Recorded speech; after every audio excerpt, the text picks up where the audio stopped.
Time is 1941, a month before Pearl Harbor. At 11 o'clock on a November night, a British submarine surfaced in the Mediterranean off the coast of Libya in North Africa, behind the German lines.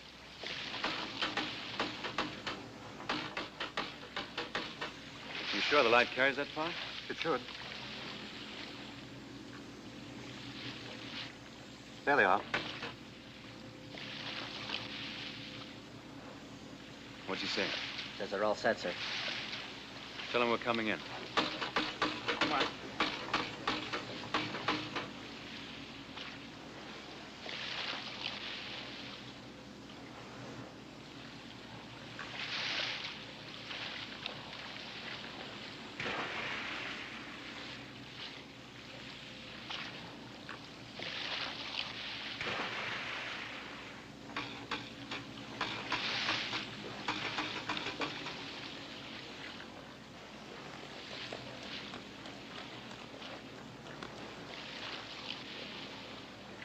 These were British commandos, and the purpose of this carefully plotted raid was the death of one man.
no use. Go on. Get out of my arms. No use, I tell you. Get out of here.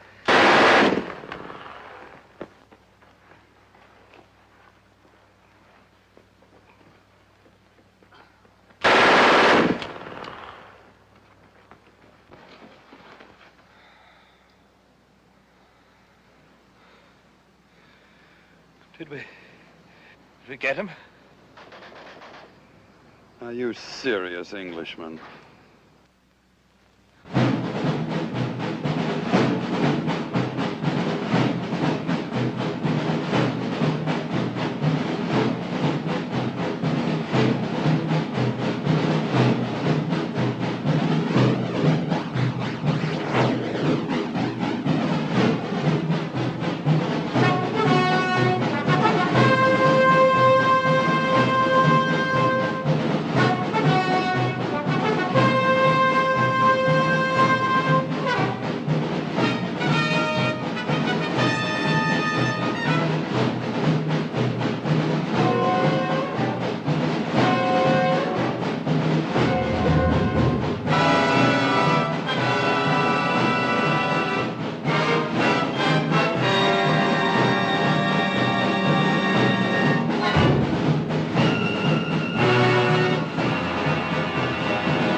Gentlemen, the following order from General Auchinleck is to all commanders and chiefs of staff of the Middle East forces.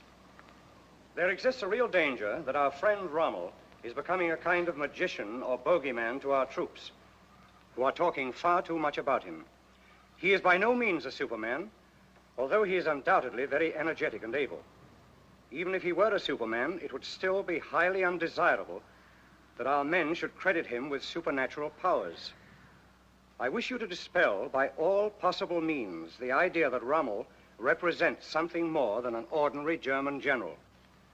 Please ensure that this order is put into immediate effect and impress upon all commanders that from a psychological point of view, it is a matter of the highest importance. Signed, C.J. Auchinleck, General, Commander-in-Chief, MEF. This is the North African desert in June of 1942. These are British soldiers taken prisoner the night before by units of the German Afrika Korps.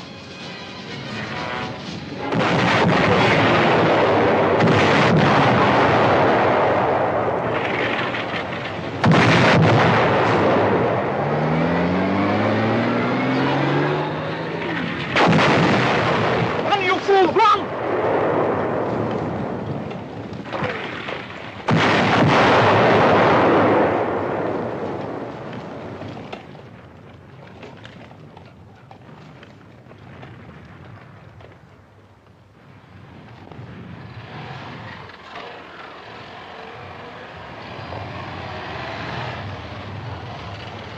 Come on, get out of there.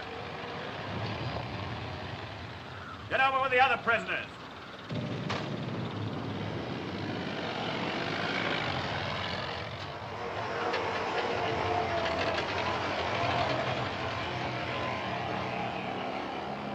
Who is the senior officer here?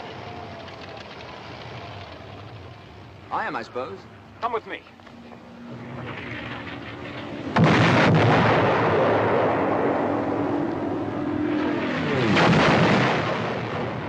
What's your rank? Lieutenant Colonel. All right, Colonel, I want you to go along with these two officers on the flag of truce and tell that battery to stop firing. Tell them they're killing their own men.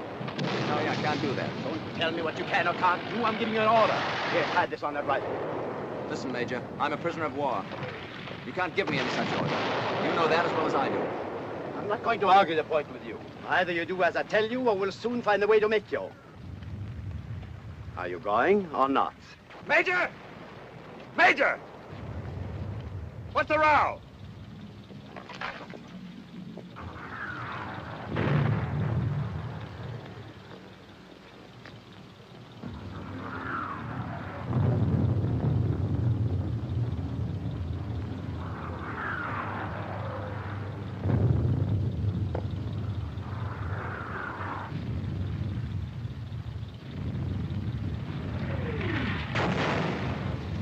Field Marshal said you're right. Field Marshal?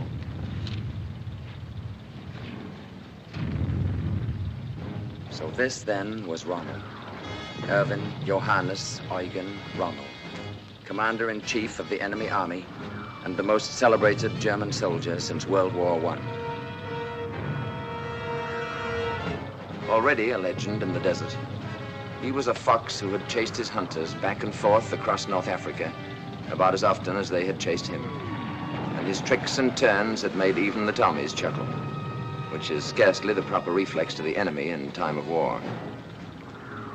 In spite of which, he was still, of course, my enemy. The enemy not only of my country and the army in which I served, but of all life as I knew it. Not only of democracy as free men had fashioned it, but of civilization itself. My name is Desmond Young. At the time of my capture, I was a lieutenant colonel in the Indian Army. This was my first and only sight of the cool, hard, professional soldier whose scrupulous regard for the rules of warfare had been exercised, in this instance, so fortunately for myself. 2 years and 4 months later, while the British and Americans were still fighting their way across Europe, Erwin Rommel was dead. He was dead, the Nazis reported, of wounds gallantly received on the field of honor. But the Nazis were great liars, of course, and many people wondered. For already there were mysterious rumors floating across the battle lines. So, when the war was over and my military life behind me, I gave myself a mission. I set out to discover what actually had happened to him. What was the truth about his death? And on what field of honor had he died? In a modest home in the tiny village of Hurlingen bei Ulm in Württemberg, Germany, I talked long and often with Rommel's son and widow, and examined his letters, reports, and other papers. In Germany, I talked to soldiers who had served with him, over him, and under him. In England, with men who had fought against him, from field marshals to desert rats. And in both countries, of course, I went to the official records. Based on these facts, what now follows is the true story of Erwin Rommel. The beginning of the end for this single-minded soldier came at 9:30 on the evening of October the 23rd, 1942, when at El Alamein, 6 miles of British guns...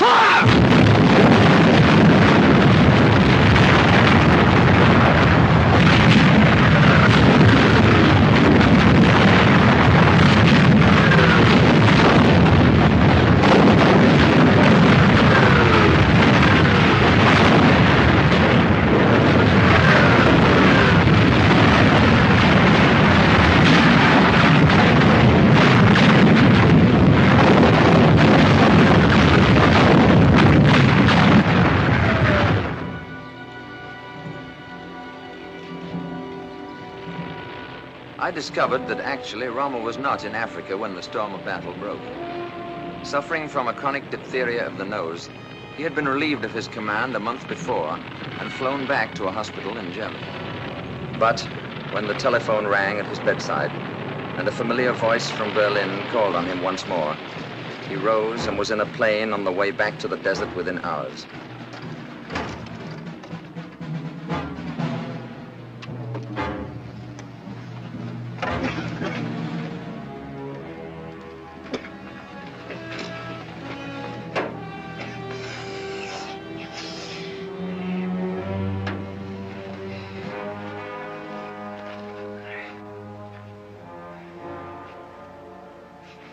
Thank you, Wagner. Still a dandy, I see. Just luck, sir. Good to see Welcome you. back. Glad to see you, sir. Shall we take a look at those maps? Over here. How have you been, Byline? Oh, very well, I suppose. Did you see Frau Rommel? Yes, she came and stayed a week at the submarine. She and Manfred. Well, I hope. How does it look today? Oh, they simply got too much for us. Too much of everything. If they keep this up much longer, I've no idea how we're going to get out of it. Not with the amount of petrol we've got, anyway. Oh, we've got petrol. Some, but not enough. You mean it's still on the way? Neither on the way nor any prospect of it. Who told you that? I've talked to Rome 3 times in the past 2 days. There's no petrol on the way, nor any committed to us, as of 10 o'clock last night. Schultz. Aldinger.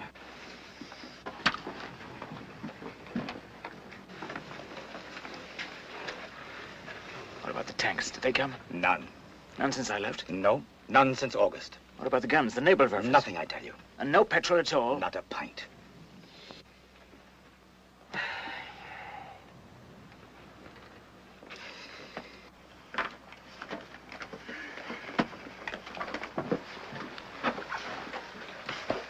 This is correct in the hour. Give me a stool, will you?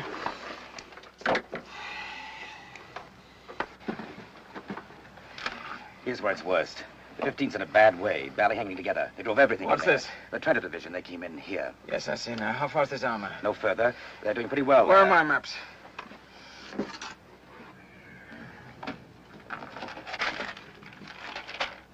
Bring the 21st and Ariete north through here. Move the 90th and Trento forward here. So they'll hook up. That's right. Now tell me this. Is Montgomery sending his infantry in first again? Naturally. And then the armor? That's right. Then let's give him a surprise. Let's send our tanks in first and blow a hole through that infantry. If it works, we'll be on top of his tanks before he knows what hit him, with our infantry pouring in to polish it off. Very good, sir. If it doesn't work, we'll know better than to try it the next time. Come on, Aldinger. You're not going up now, are you? Don't you think you ought to turn in for an hour so first? After 3 weeks of being turned in... Where away, sir? Let's head north and go in with the 21st.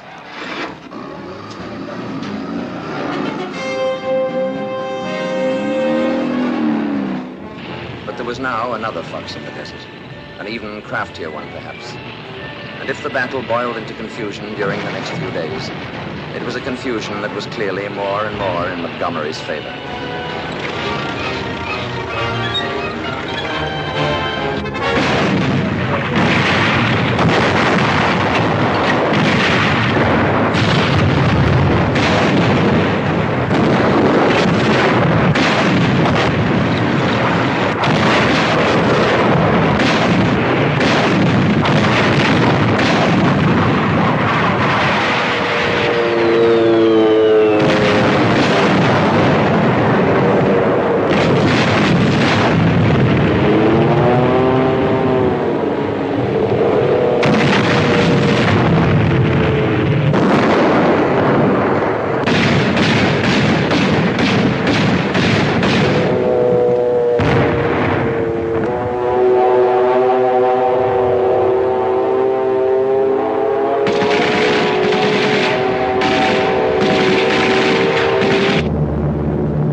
Have you found the field marshal yet? No, sir. He's up at the front again. I don't know how the men in the line feel about it, but so far as the staff is concerned, I'd just as soon have a commander-in-chief with a little touch of cowardice about him. Just enough to have him back here at headquarters every now and then. Keep after him, will you?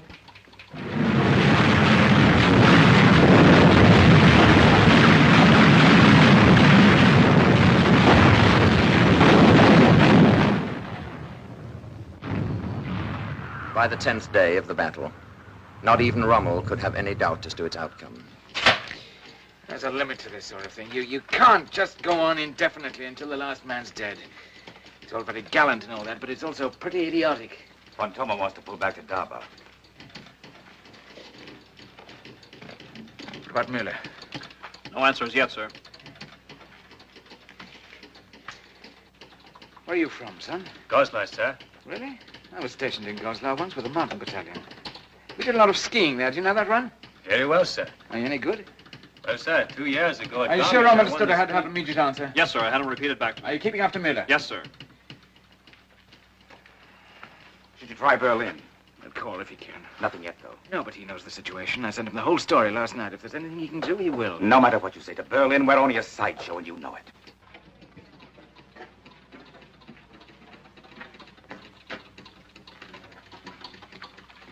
Well, what?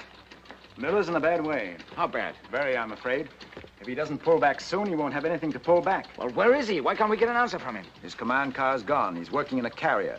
And if he's got more than 40 tanks left, I'd be greatly surprised. How about the Italians? Miller thinks they've had about as much as they can take. Rome calling, sir. Well? Field Marshal Kesselring regrets. Well, that eliminates any further speculation anyway. It's now a simple matter of mathematics. With the petrol we've got left, we have two choices. We can remain here and be destroyed. Or we can pull out tonight and dig in somewhere for the next round. You think we still can? Pull out? Of course. Why not? Montgomery's got no petrol shortage, remember? No, but I don't think it'll be too difficult. Montgomery's a very deliberate fellow. He wouldn't dream of leaping after me the way I'd leap after him. He'd have to think about it a bit first. I don't see what else there is to be done. There's nothing else. Let's have Plan C and notify all commanding officers to stand by for important orders. If we can move quickly enough... Berlin calling, sir. Who in Berlin? The Führer.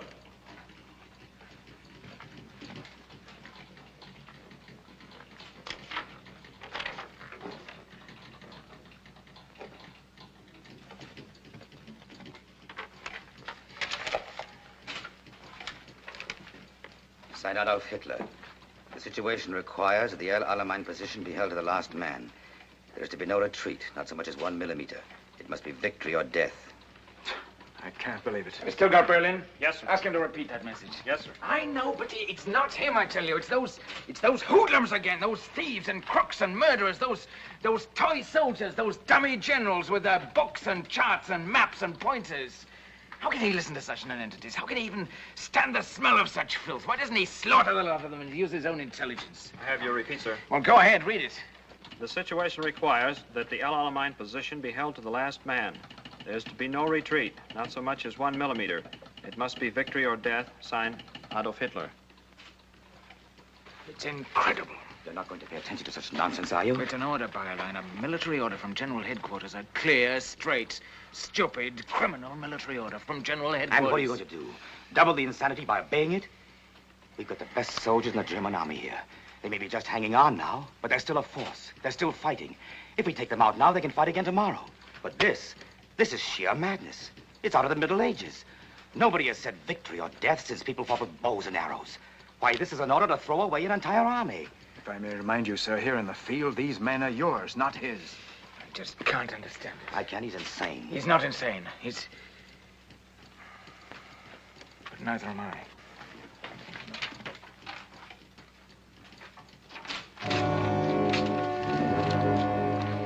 Pull him out, Byerline. I'll argue with him about it later.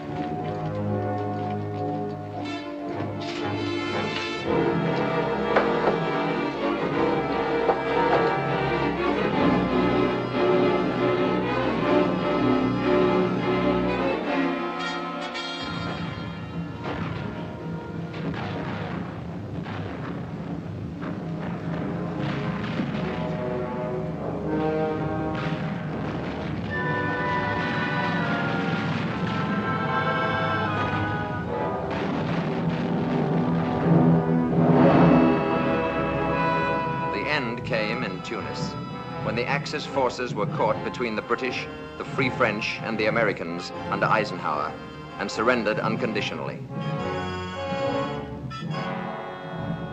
But the Africa Corps went into captivity without its leader. For, a month before the end, Rommel had again fallen ill and been invalided back to the hospital in Germany.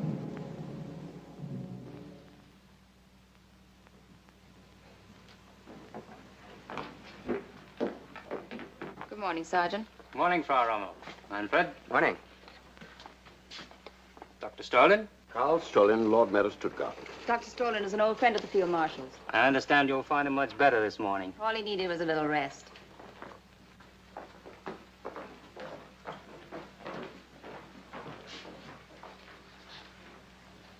Frau Rommel. Manfred Rommel. And Dr. Karl Sterling. From Stuttgart? Not only from, but Lord Mayor of. And don't tell me he's on the list.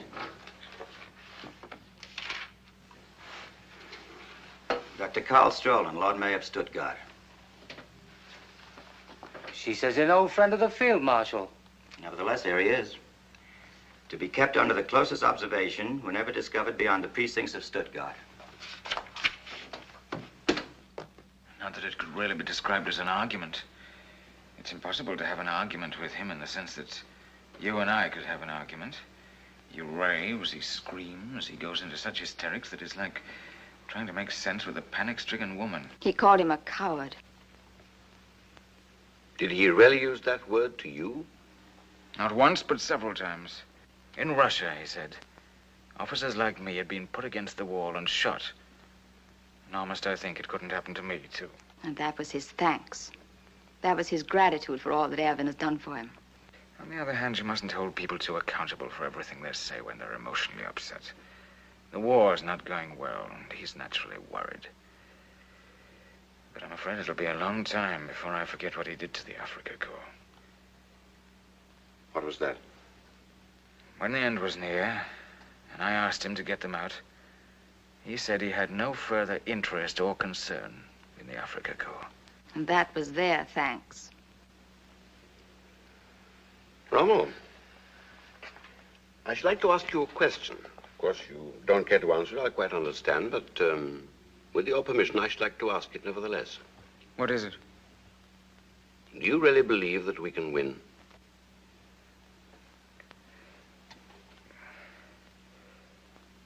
I'll tell you what he believes. Yes? He doesn't think so. He told you that himself? He did. And he understands what that'll mean this time? Apparently. Then why do we go on? Because we have no choice. Because no country we're fighting, England, America, or Russia, will make peace with him. He admitted that. And it's the truth, of course. In other words, while he remains as leader of Germany, we must fight on until we're destroyed. Victory or death, as ever. So I take it that he didn't mention the obvious solution to the situation. What do you mean? Abdication. No, my dear Strolin. I'm afraid we must go, dear. Must you already? I have a train to catch. We'll come back after supper. Let's have coffee together. Goodbye, Strolin. It was good to see you again after all these years. We won't let it be so long next time. Do you think they really would, Father? Would what, son? Shoot you? No, of course not. That's just his wild way of talking. You mustn't pay any attention to that. Or shoot his greatest general. You shouldn't have said that in front of him. Come along and stop talking nonsense. Until this evening, dear? Come earlier, will you? He's a good-looking boy, isn't he? A very nice boy, too. But were you entirely truthful with him? About what? When you told him that he would never put you up against a wall? But of course. Has the possibility ever occurred to you that he might turn on you? But why should he? He's turned on others. He'll never turn on me. What about some of those fellows around him that don't like you? Himmler, Bormann, and that crowd. Don't they ever influence him? Very often, indeed. You don't think it's possible they might influence him against you someday? It's possible, yes, but I don't see that it's very likely. But in the remote possibility that they did, have you ever considered what might become of Lucy and Manfred? I've never thought about it. But what on earth are you getting at, anyway? I think you should. That's all. You haven't changed a bit, Doctor. You always were something of an odd fish. But there's no need for you to worry this time. We're in no danger, none of us. And if you take a word of advice from an old friend, you better not talk like that to everybody. I don't. Only to those I know very well and am very fond of. Goodbye, Rommel. Goodbye, Strolin. Come again if you can. I'll try.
invasion of Hitler's European fortress was now clearly but a matter of time. And in November of 1943, Rommel made a tour of inspection of the Atlantic defenses, preparatory to taking command of the Nazi forces that were gathering to resist the assault.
A month later, Rommel reported to Field Marshal von Rundstedt, supreme commander in the West, at the latter's headquarters in the Pompadour's Palace at Fontainebleau, outside Paris.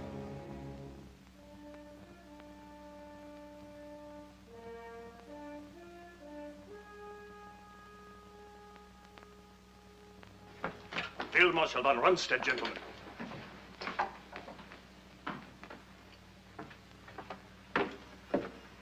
Ruger, Field Marshal.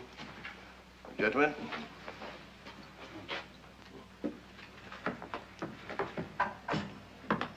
Good to see you, Ronald. Field Marshal. Well, now that you have had an opportunity to examine it closely, what do you think about Atlantic Wall? I'm afraid I haven't quite completed my report yet, but... Then we'll discuss it later, whenever you're ready. I don't imagine the mighty Eisenhower will be on us for another day or so anyway. It wasn't too much a tax on your strength, I hope? Not in the least. I'm entirely recovered now, thank you. I'm delighted. You're being well taken care of, gentlemen? Yes, indeed, sir. Bao, will you be so good as to divert our friends while Field Marshal Rommel and I have a few moments of private meditation? Yes, sir.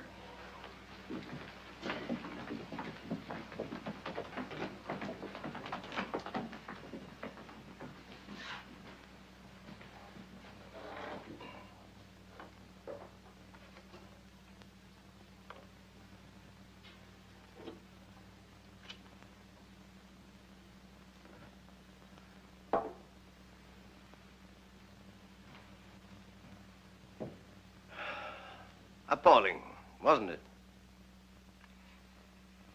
You can't even see why it's called a wall. The big ports like Havre and Ostend and Cherbourg are protected well enough, but the enemy's not coming in on the Queen Mary. Nothing at all has been done about the beaches.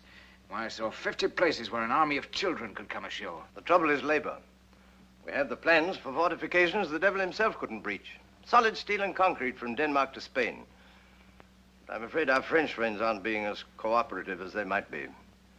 Even when driven to the job, they move like snails. Either we break it up while they're still waiting ashore, or we're in trouble.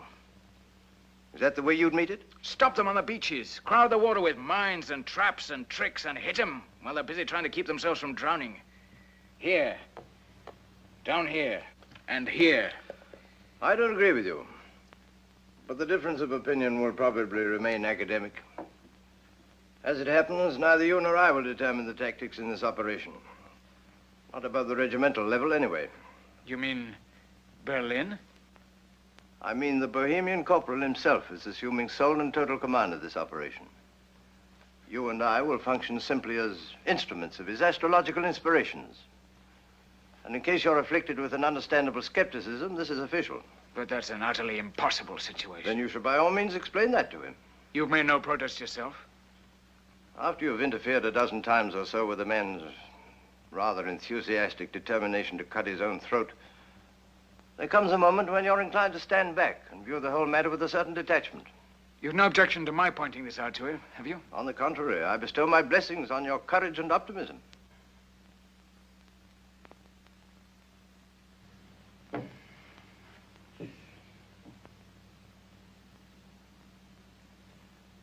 I'm soldier once referred to me as a clown. The clown of Hitler's circus. Oh, did I?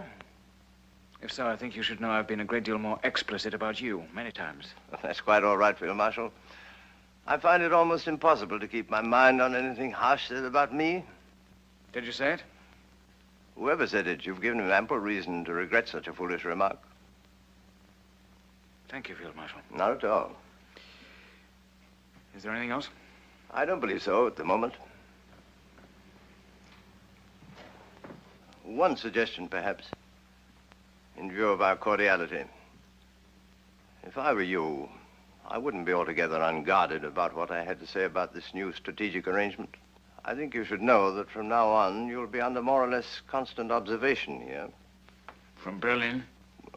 Friends of the management, I believe. Have you any information as to why I should be singled out for such attention? Oh, but you're not. We all are. Apparently you didn't have it in Africa. But here on the continent, it's an honor that goes with staff rank. You too? My dear fellow, I'm the commander-in-chief.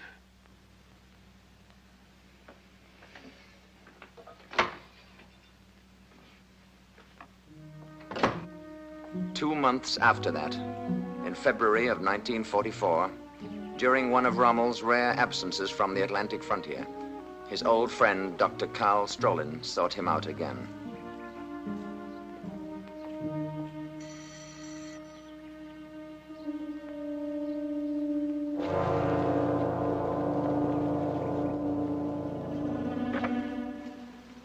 Good afternoon, sir. Good afternoon.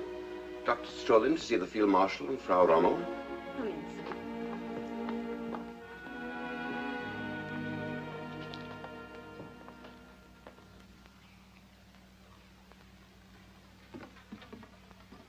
Eisenhower won't try it until spring, of course.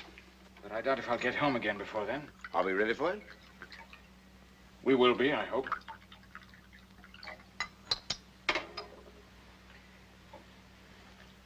To your very good health, Doctor.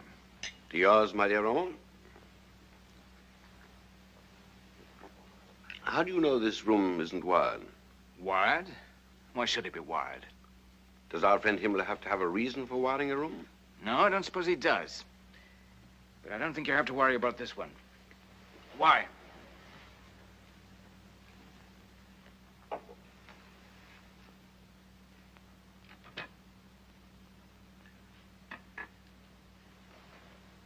Because I want to talk to you without being overheard. About what? About the Hitler situation. If this is politics, Strolin, I don't want to hear it. Had you rather see Germany destroyed? It's not a matter I want to discuss, I tell you. And I'm surprised at you. That's a communist position. Oh? Is it? Defeat against him, all that sort of thing. Unite us. Would you call General Beck a communist? Of course not. Or Karl Gödler, the Lord Mayor of Leipzig? I've never heard that he was. What about Falkenhausen? No, but... What about Heinrich von Stupnagel? No. And von Neurath and von Hassel? Are they communists? Are you trying to tell me seriously that men like that are questioning his leadership? Not just questioning it. They intend to end it. You mean you've talked to those fellows yourself? To them and to many others, and not only soldiers either. Churchmen, labor leaders, lawyers, doctors. Members of the government even. Not too many of them, but sound men. Every one of them. How long has this been going on? Since 38. And what exactly are you after? One, we want to get rid of Hitler and his gang. If we are to be defeated, then we prefer to be defeated as human beings, not as barbarians. Two, whether we win or lose, we want to live again like decent people, without fear. Look, Strolin, I don't want to get mixed up in this thing. What they do in Berlin is their business, not mine. I'm a soldier, not a politician. You still think you're perfectly safe? Who knows who's safe and who's not in a situation like this? Under a sane man, you'd know. That's a lot of rubbish. And you know it. Well, I hope you're right. And perhaps you are. After all, you are his favorite, and I can think of no one who's ever questioned the deep and enduring gratitude that he's always shown to those who've served him well. No one's in any danger here who does his job properly. Oh, then, of course, you have nothing to fear. And if something did happen unpredictably, you'd still have the comfort of knowing that the lives of Lucy and Manfred would be safe and snug in the soft, gentle, tender hands of that brave little band of patriots he's gathered round him. I'm afraid that kind of talk doesn't amuse me. I'm not trying to amuse you. I'm merely reflecting on your extraordinary good fortune. I wish you'd think about that, too, sometime. Not the blood on his mouth, but what a godsend he is to you personally. Not only in your home, but in the field as a soldier. How many other generals can boast the favor and support of a leader so gifted in the arts of war? That's enough, Strolin. But surely you haven't forgotten how brilliantly he refused to be seduced into an invasion of undefended England right after Dunkirk? Or how brave he was at Stalingrad when von Paulus wanted to withdraw from the trap? What other man on earth would have had the courage to send that brief, simple, thrilling command? Don't retreat so much as a millimeter, victory or death. Would Napoleon himself have dared? That's enough, I tell you. Afraid even to think about it. Stop talking to me as if I were a child and you were schoolmaster. Don't you think I know what you mean? But what of it? Who asked me for my opinion? And suppose I told them what I thought, that what they're doing beyond every other consideration is stupid to the point of imbecility. Who do you think would listen to me? Have you ever tried? Of course. I'm being told to mind my own business. And who's to say they're not right? Surely you are naive enough to think that a soldier must approve of every detail of his government before he can fight for it. What army could exist like that, with every man in it free to decide what he will or won't do? The truth is that a soldier has but one function in life, one lone excuse for existence, and that is to carry out the order of his superiors. The rest, including government, is politics. And if I must remind you again, I'm a soldier, not a politician. What the government does... Oh, stop hiding behind that bloody uniform of yours. What do I care about your philosophy of the soldier? All it means to me is that you're terrified and hiding under a lot of rubbish about the functions of a robot. Have you forgotten that I've known you for 20 years? Why, I know exactly how you feel about that abomination in Berlin. What I can't understand is this chicken-hearted willingness to go marching right down into hell with a beast you loathe and despise. Where's all the sense and courage you have in the field? Haven't you any of it here? I think you better get out of this house. Now. Not until you've shown an old friend the decency of honesty with him. And if reason won't work, very well then I'm prepared to go further. But I've no intention of stirring from this room until the truth has passed between us. Or had you rather I call the guard and charge you? That you will never do. And may I ask why you know so well what I will or won't do? Because Lucy told me that you wouldn't. You've already talked to Lucy about this? Of course. And she sent you to me? Not at all. She merely told me how you really feel about our sainted leader and his glorious reign over Germany.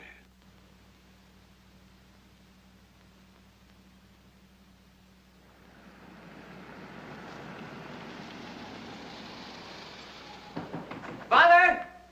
Father, the car's here! Miss Norwich, will you please not shout? I've told you that a dozen times. He's just excited. I know, but I'm tired of telling you. He's all right. He's still only a boy, remember, in spite of that uniform. Of course. Take care of yourself, dear. You're not cross with me, are you? For what? For speaking to Dr. Strolin. No, of course not. Is he right? I don't know. I can't make up my mind. But that's a dreadful thing he proposes. A great, tremendous, dreadful thing. I don't know that I can go along that far with him. Then you shouldn't, if you don't think he's right. I didn't say he wasn't right, but even so, is that the only way to handle it? Treason. For that's what it comes down to, no matter how right you think you are. You think it would be better to let things go along as they are? No, I don't, but there must be some better way of handling it. I mean, if I could see him alone again and explain this situation to him. Can you tell me how a man can fight a war under such conditions? Isn't it enough that we're facing an invasion without... No, never mind now. You don't have to decide this minute. It'll come to you when it's time. What do you think, really? I can't tell you, dear. I don't know. But never mind now. When the time comes, something will tell you. You better go along now. You're late already. Write to me every day, will you? I will. This is just a little something for the journey. Thank you, darling. Goodbye, sweetheart. And don't worry about me. I'll try not to.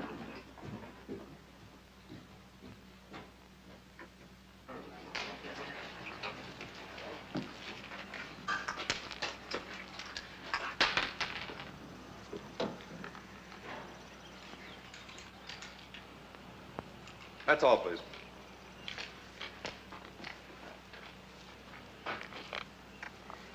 Goodbye, son. Take care of your mother. Be a good soldier. Make me proud of you. I'll try, Father. Are you going to bring us back, Montgomery? The minute he steps ashore.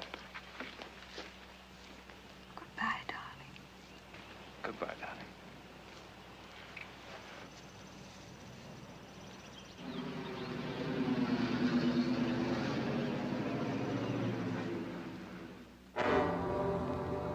And then, finally, after 4 long years of preparation, it came.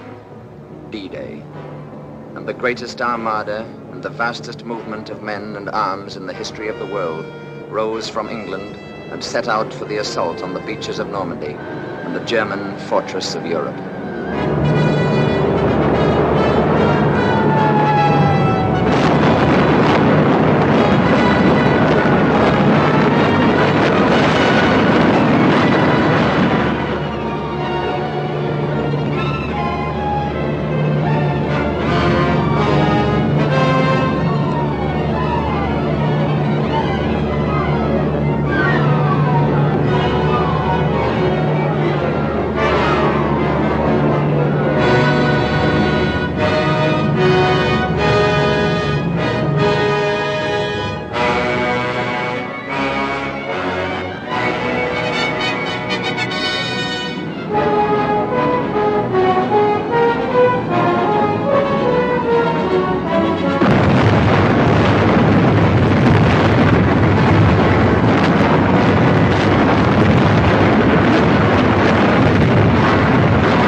From the moment the Bohemian corporal promoted himself to the supreme command of our forces, the German army has been the victim of a unique situation.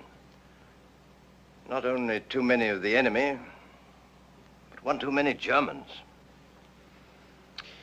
You don't think he's ready to give us the 15th Army yet? I don't see how he can, under the circumstances. His astrologers have informed him that this is only a feint, that the real invasion is yet to come, north of Calais. The 15th Army is sitting on those cold beaches up there, Waiting for an invasion that has already taken place is an excellent example of war by horoscope. We've got to have those troops. If we're not allowed to maneuver, we've got to be able to support these positions. We got to see him again about it. I tell you this in confidence, Rommel. I don't think anything we can do would be of the slightest use. The pattern for defeat has already been set. Hold fast. Don't give up a millimeter of ground. Victory or death. Wars simply can't be won by men whose knowledge of tactics is based on copybook maxims. They may stir schoolchildren, but they don't stop troops. But give me a free hand for a few months and I'd make them pay for it. I'd make them pay such a price in blood they'd wish they'd never heard of Germany. I might not be able to stop them all, but they'd know they'd fought an army, not a series of stationary targets. But you'll never let us, of course. You know how firm corporals are.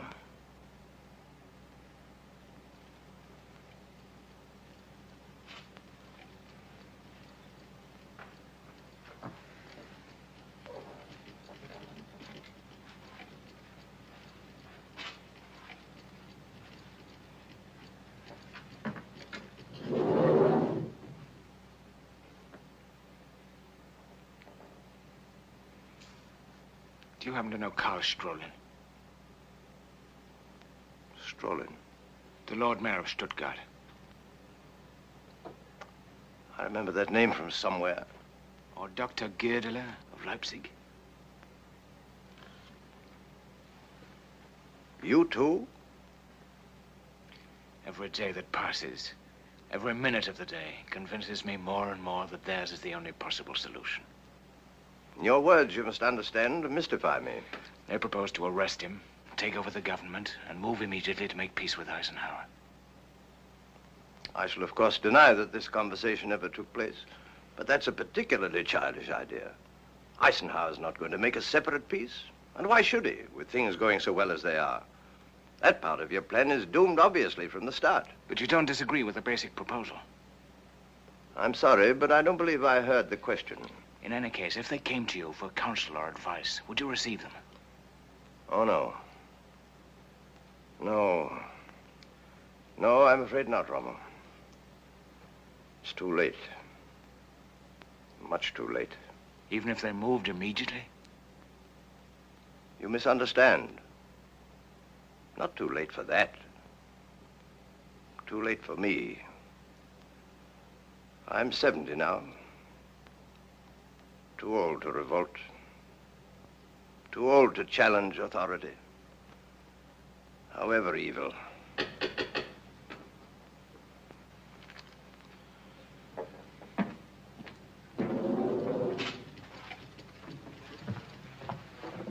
Berlin calling, sir. Marshal Keitel.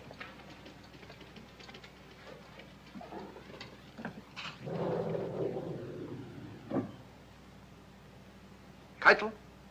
Von Rundstedt. Yeah. Is this true about Cherbourg? I'm afraid so. But this is dreadful. How can I give such news to the Fuhrer? You've reported misfortune to him before. Why should this one present such a problem to you? But that's just it. We've had nothing but bad news for weeks. Isn't there any good news I can give him at the same time? Have you checked on the Russian front this morning? We're not discussing the Russian front. We're discussing yours. This whole situation in the West becomes worse with every report. I'm actually embarrassed to have to give him another disappointment like this. Can't you think of anything we can do about it? Certainly. Give us those 90 divisions of the 15th Army who are sitting around Calais playing cards. You know that's impossible. The Fuhrer has already explained the necessity for leaving them there. Very well, then. Give us permission to pull out of Normandy and set up a line that we can defend properly. Your orders are to fight where you are, and that's exactly what he expects you to do. Is it possible you have no better suggestion than that? One very much better, in fact. Make peace, you idiot.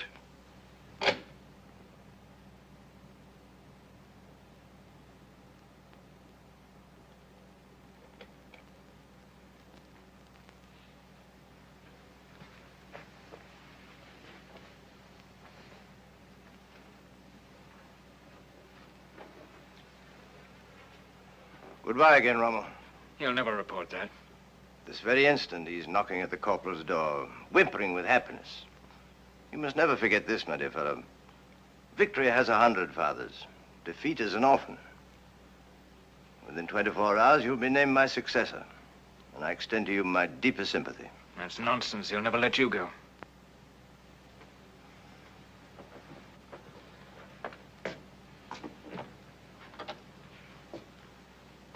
But not too old, I might add, to wish your friends the best of luck in that extremely interesting project.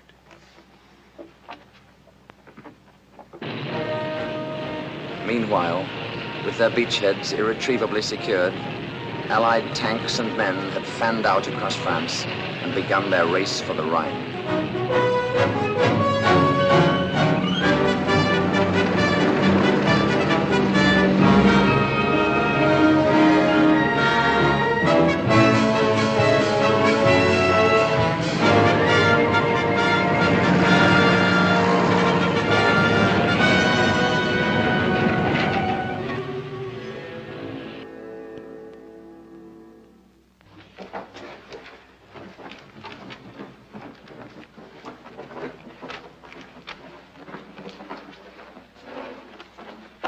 These where you can get to them quickly. Also those files there. Keep the key yourself and use your own judgment about the rest of it. Very good, sir. Field Marshal.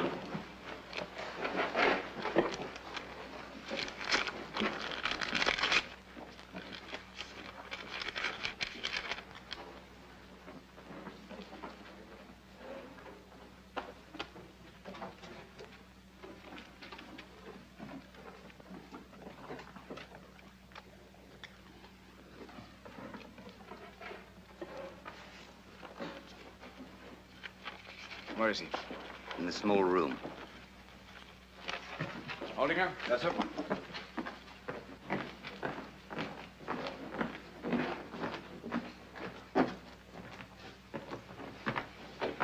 Colonel, I'll try to be as brief as possible, Field Marshal. Perhaps you better keep an eye on the corridor. Yes, sir.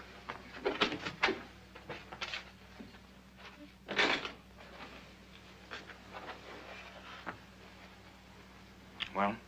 We're faced with an immediate decision, sir. 3 of our men were arrested in Berlin yesterday. They'll be made to talk, of course. But fortunately, their knowledge of the people involved is limited. Nevertheless, in the opinion of everyone concerned, there's no more time to be lost. We must act at once. Then it's all set. Definitely. So I understand, sir. The general's extremely anxious to know if you're in a position to speak now for the commanders you mentioned to him. At my word, from this instant, they're prepared to follow my lead. Then I have the Field Marshal's permission to inform General Struppnagel. We may now act at will and without further consultation. Wait here, Colonel. Come with me, Ruger. Clear this room, all. Yes, sir. Outside. Never mind about that. Outside. Field Marshal Rommel speaking. Put me through to Field Marshal Keitel. I've got to be certain. Absolutely certain. We can't go through with this if there's even the remotest sign of sense there.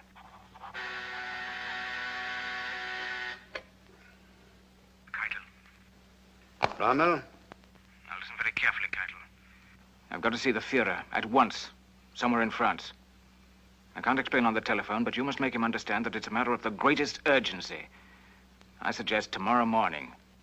On June 17th, they met in Hitler's underground stronghold at Magival, near Soissons. This is an extremely difficult duty, my Führer. But circumstances leave me with no choice. We reached a crisis on this front that calls for a decision on the very highest level. But you've said that. You've said that before. And every time I talk to you, we're facing another crisis. When the enemy has overwhelming superiority on land, at sea, and in the air, and continues to grow stronger with every hour, while we grow weaker at the same rate, that to me is a crisis by any standards that I understand. A crisis that should be examined promptly and realistically. That's you. That's you, like always. When everything's going well, you're willing enough. But at the first sign of a difficulty, you become a defeatist, complete defeatist. Are you perhaps interested why you didn't succeed von Rundstedt? This is why! It maybe have been better if I had replaced you altogether. Have you perhaps a little confidence in me? More, it would seem, than the Führer has in me. May I continue? And what my V-bombs are doing to London, has no one told you? No one? Yes, sir. But why not to the beachheads? Because that's not their purpose. They have not that accuracy. They need a whole city for a target, and they cannot miss. Then why not the embarkation ports? Plymouth, Southampton, Portsmouth. No! That's exactly what I mean when I say you're no good at thinking above the battlefield. The British don't care for those villages. It's their London that they love. They don't want to see it destroyed the way I'm going to destroy it. In 2 more weeks, remember my words, they'll be screaming for surrender. Just wait, you'll see. To continue, sir. The struggle is over on this front. Within these 2 weeks that you mentioned, you must be prepared to see the enemy break through our lines and push out into the interior of France. Militarily, the end is already in sight. We have nothing more to throw in. What is it you're proposing? That we surrender? I give you the facts, sir. I only ask that you draw the proper conclusions. Proper to whom? To you!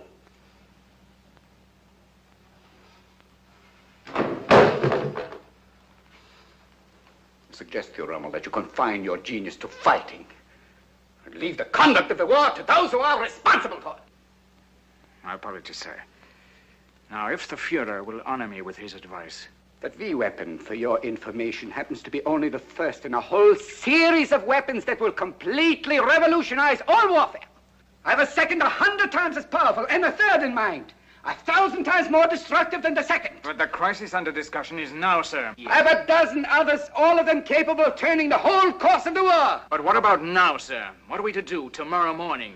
While you've been deciding that all is lost, we've been working miracles, determining the course of history for centuries to come. In the workshops, in the laboratories, we've been turning out machines of destruction such as the enemy has never dreamed of. I have one in mind. I have the weapon in mind.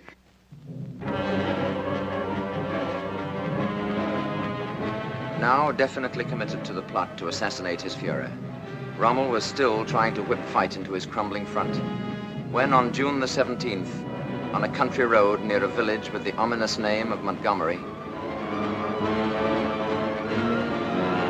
aircraft.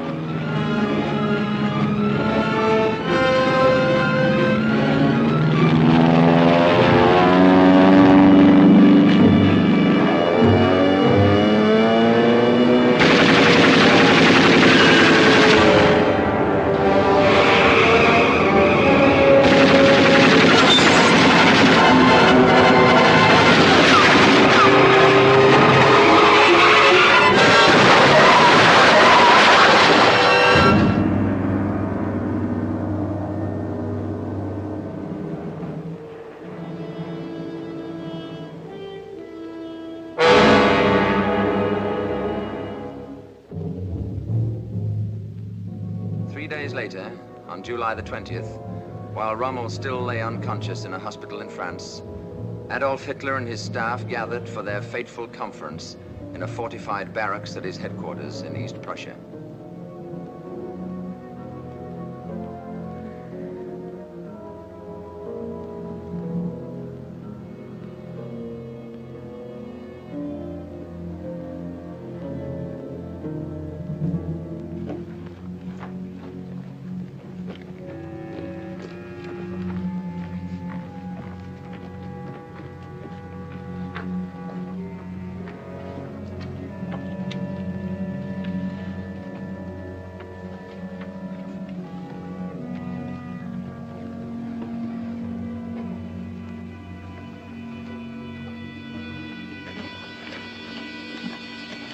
The Führer, gentlemen. Handles his panzers like a cavalry officer. Thank you, gentlemen.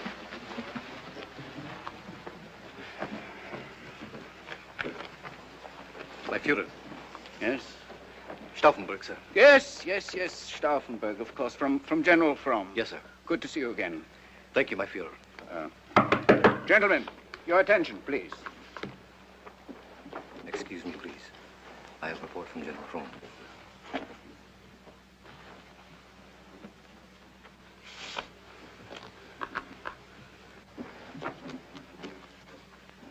We're scaring. On his way now, sir. Well, when you're fat, you don't move so fast. Huh?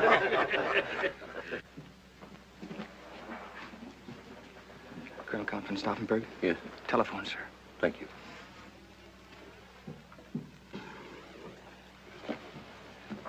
Excuse me.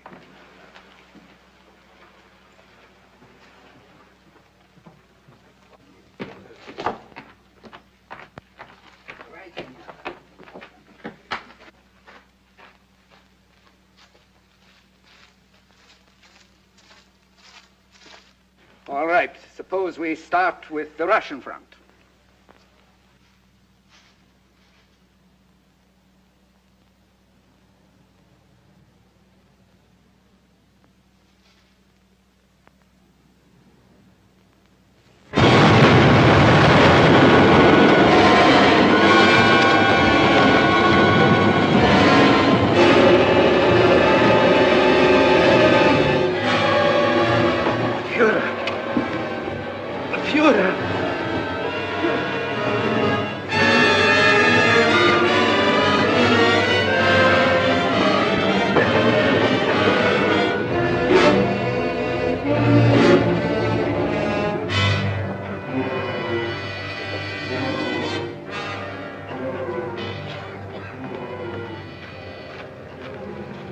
Are you all right, my Führer?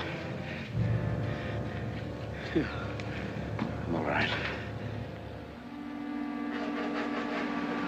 For that failure, 5,000 suspects paid with their lives during the few days that Hitler spent in hospital. As for Rommel, recuperating at Hurlingen from injuries that would have destroyed any but the toughest of men, all public mention of his name suddenly stopped, and a complete and official silence settled over the very subject of the nation's most celebrated soldier. For 3 months, he remained in this sinister isolation, until the afternoon of October the 13th in 1944. Keitel? How are you, Ronald? Getting along, thank you. Well enough yet to come up to Berlin? I'm afraid not yet. In another week or two, perhaps. Why? I could send a special train for you. That's very good of you, but I really don't feel up to it yet. Is there some particular urgency about it? How soon do you think you'll be ready for another command? Another 2 weeks, I suppose.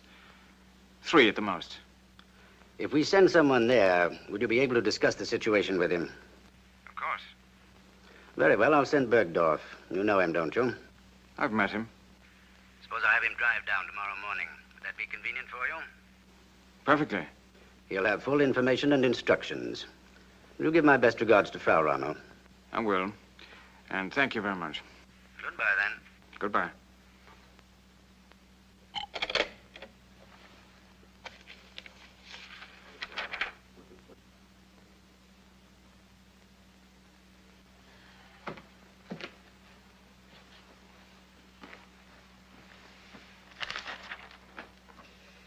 Keitel. He's talking about another command again. When? When I feel like it, I suppose.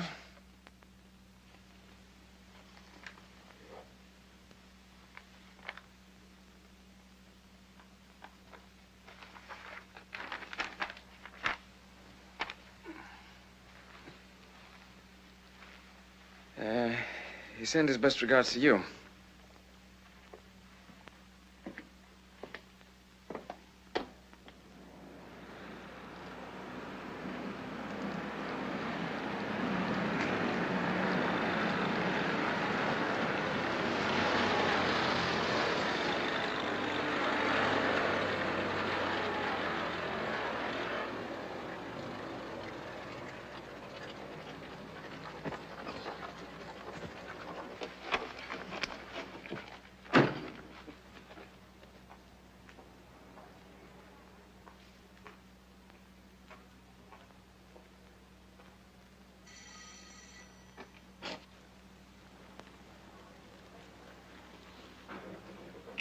We're here to see Field Marshal Rommel. I'll tell him, sir. Would you tell him that... Come in, Bergdorf.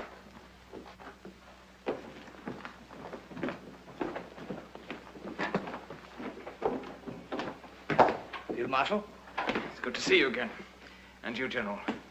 I don't believe you've met my wife, have you? I haven't had the pleasure, sir. My dear, will you allow me to present General Bergdorf and General... Meisel, sir. General Meisel. This is my son Manfred and Captain Aldinger.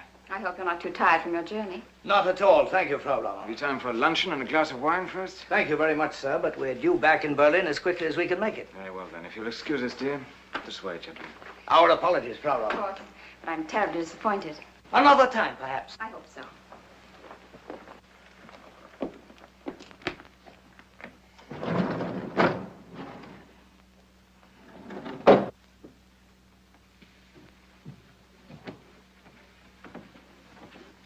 I hope it's the Russian front, don't you?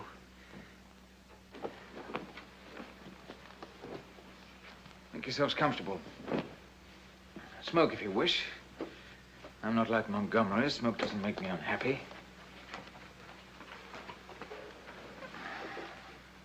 At your service, gentlemen.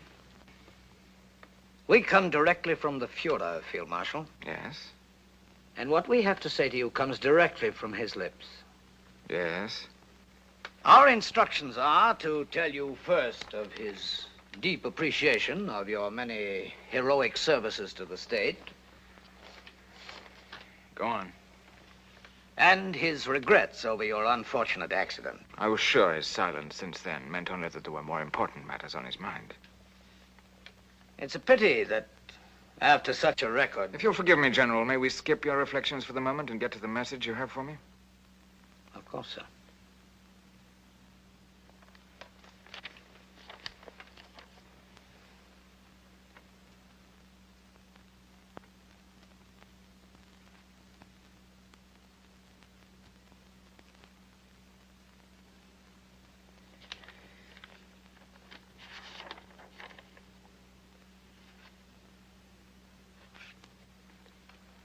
You'll observe that the charges are supported by an overwhelming body of testimony. I can read, thank you.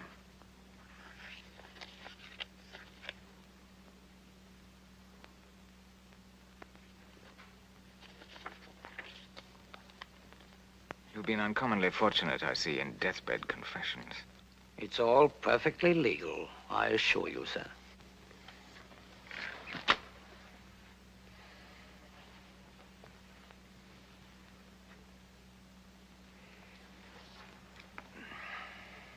You may inform the Fuhrer that I look forward to answering these charges in court. You don't intend to deny them, do you? I said, you may inform the Fuhrer that I look forward to answering the charges in court. The Fuhrer is extremely hopeful that this matter can be settled without exposing it to the inevitable publicity of a court trial. Very well, then. Let him withdraw the charges. His view is that nothing but harm for everyone could come from a trial. My orders are to remind you in the strongest terms possible of the damage that testimony like this could do to your name and reputation. But what does he expect me to do? Plead guilty? To you? Well, naturally, not that, of course. I know what he wants. He wants me to keep my mouth shut. He doesn't want me to speak out and tell what happened where it can be heard. Well, you may tell him for me that that's very thoughtful of him, but that I'm quite capable of taking care of my own name and reputation in my own way, which will be in a proper court of law. But to what end, sir? The verdict is already indicated. He told you to tell me that, too? The evidence is there. What defense is possible? Then, what does he suggest? I think that before we go any further, the field marshal should be warned that this house is entirely surrounded. My order, sir. I'm sure you understand. And the both of us are armed. What does he want done? His belief is that it would be to the best interests of all concerned if you should see fit to relieve the situation yourself, quietly and without delay. Go on. The advantages of a solution like that over an ugly exchange of recriminations in an open court are, in his opinion, several and obvious. Most important to him, of course, would be the preservation of your name and fame.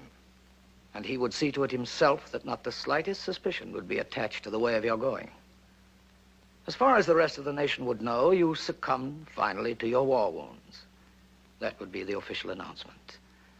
And the state would then honor your memory, and your family as well, with a generosity that would be historic. That was his word, historic. Your name would live on in the glory it once deserved, while your wife and son would never want for either safety or comfort as long as they live. I have a choice. In a sense, yes. A choice to die now or later. It amounts to that, I'm afraid. How long have I to make this choice? We're due back in Berlin as early this evening as we can make it. The penalty in this case, I'm told, would be the garrote, death by strangulation. The drug I've brought with me is effective in 3 seconds and painless.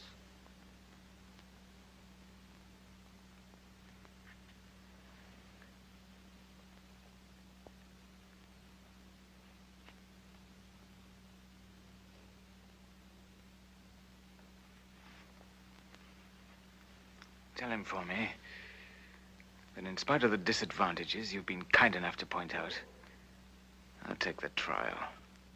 It may be, as you say, a futile defense, but I think it should be heard nevertheless. There might be some value in it for those who hear it. It might even move some to stop and think for a moment or two, as finally I did. Though unfortunately too late. In any case, it's my life, and that's my choice. I confess my disappointment with your choice, sir. My heart, of course, bleeds for you. The unfortunate part of it is that if you insist on a trial, I have no authority to offer any guarantees for the safety and comfort of your son and widow.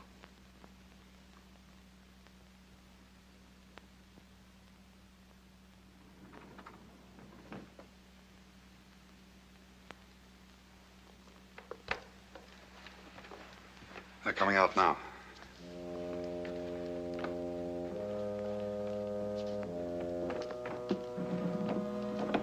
All over, sir? I believe so. We'll wait outside, sir. I won't be long. Well, we hardly expected such a...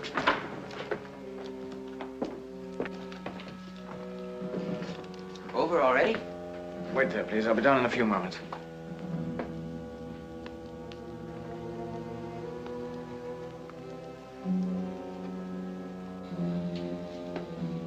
What is it, Owen? I want you to be strong, darling. I want you to be very strong and very brave. Do you understand? I've got to go away now, and I won't be back. Do you want me to tell you any more? There's no way out. No. But it won't be too terrible. They're giving me a drug. It's painless and effective immediately. We're leaving now, and I'll do it as quickly as possible. We've got guns. Can't we make a break for it? No, there's nothing that can be done. They've thought of everything.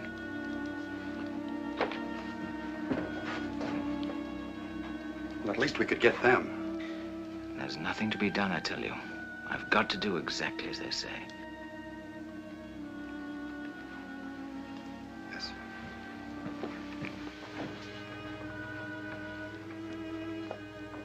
Are you going to be brave now?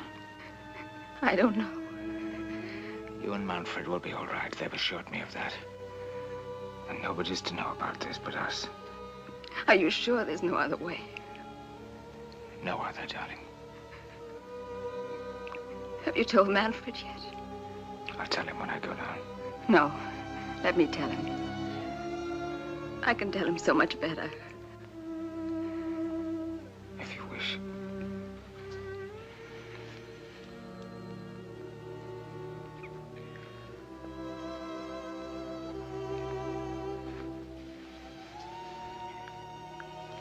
I'll get my coat now.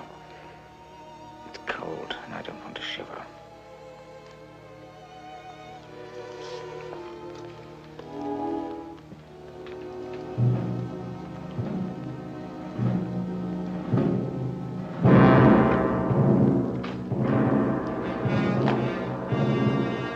Field Marshal's coming out now.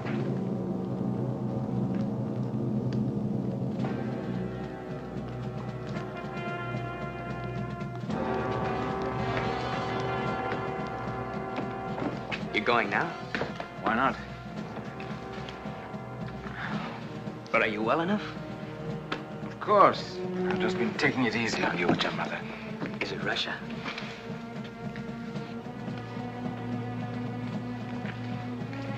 Goodbye, Aldinger. Old dear friend. Goodbye, sir. Take care of him. Yes, sir. Can't you tell me? Don't ask so many questions. You're no better than to talk like that to a field marshal. But when will we know? Before very long. Goodbye, son. Be a good boy. Goodbye, Father. You'll stop them, won't you? We'll see.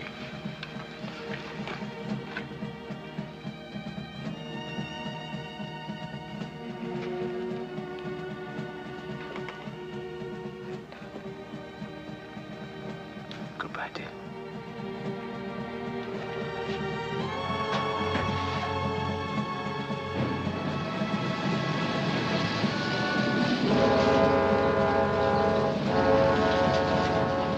During that last short ride, what may Rommel's thoughts have been? Were they bitter that he had learned too slowly and struck too late? Or did they go back to the desert, where his military genius had first electrified the world? First at Mikaeli, then Tobruk, yes, and even El Alamein. In any case, his life and fate have best been summed up, ironically enough, in the words of Nazi Germany's sternest enemy, the Honorable Winston Churchill. His ardor and daring inflicted grievous disasters upon us, but he deserves the salute to which I made him in the House of Commons in January 1942. He also deserves our respect because, although a loyal German soldier, he came to hate Hitler and all his works, and took part in the conspiracy to rescue Germany by displacing the maniac and tyrant. For this, he paid the forfeit of his life. In the somber wars of modern democracy, there is little place for chivalry.